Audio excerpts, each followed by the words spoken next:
chacun des critères, il y a une réponse qui est générée automatiquement par le système d'information. Ça vous met le niveau de label auquel vous pouvez aspirer. Le principe est simple, les clubs s'auto-évaluent sur la base des critères du label jeune et en fonction des résultats qui sont obtenus grâce à cet outil, on les accompagne dans leur structuration et dans leur développement. Il en manque par exemple un ici. Oui. Ouais. Eh bien allez-y, oui, et ensuite vous validez. Donc les clubs ont accès à l'application Via Foot Club en renseignant le formulaire qui est identique d'ailleurs à celui du label jeune bien évidemment. Le club sait tout de suite où il se situe, quels sont ses points forts, ses points faibles et à partir de là met en œuvre un véritable projet club en étant accompagné par des instances.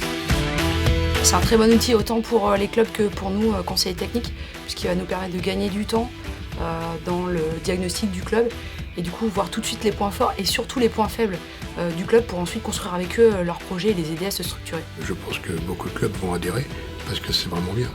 De pouvoir s'auto-diagnostiquer comme ça, c'est quelque chose qui n'existait pas et ça fait avancer les choses. Aujourd'hui, nous avons plus de 1000 clubs qui se sont lancés dans cette démarche, qui est une démarche volontariste. Une fois qu'ils sont informés, ils y vont, ils testent, ils se lancent, ils nous passent quelques coups de téléphone quand il y a quelques interrogations.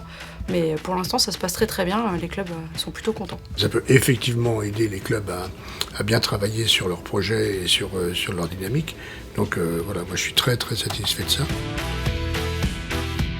Après, effectivement, à nous de travailler avec les intervenants des districts et des ligues pour pouvoir avancer, mais c'est pour moi un bel outil. Tout est mieux finalement parce qu'effectivement on gagne beaucoup de temps parce qu'il y a un grand ensemble de données qui sont déjà récupérées par l'outil et après dans le traitement des dossiers on a tout de suite les résultats en un clic donc c'est super.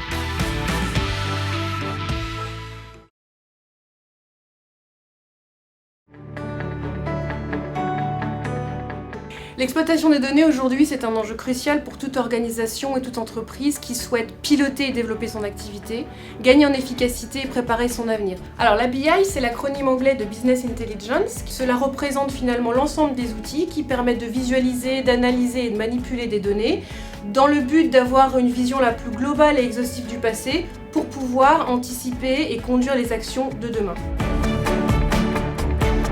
On a souhaité déployer très rapidement des prototypes opérationnels pour les directions métiers, pour leur montrer et leur démontrer toute la puissance et toute la valeur ajoutée de ce type de solution.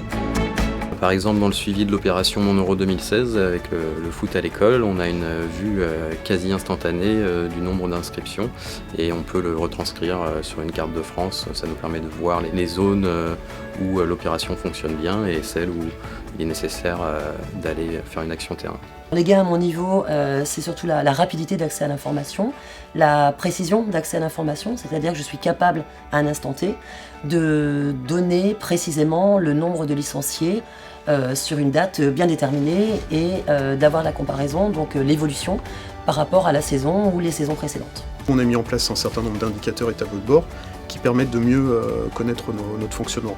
Je prends l'exemple de la création du fournisseur. On va proposer un nouveau processus, un nouveau modèle sur ces commandes pour simplifier le fonctionnement de notre activité et faciliter le travail quotidien.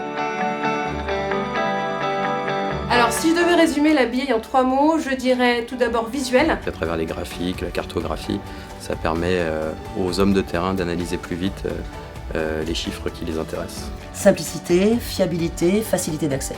Ensuite, je dirais pertinente. Le BI nous aide à mieux comprendre et à mieux connaître nos processus et nos résultats. Pour la prise de décision, c'est quand même assez utile.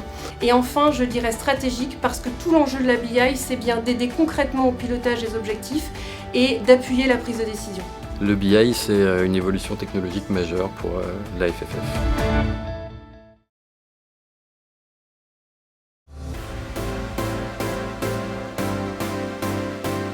Alors l'extranet presse, c'est un nouvel outil qu'on va mettre à disposition des journalistes.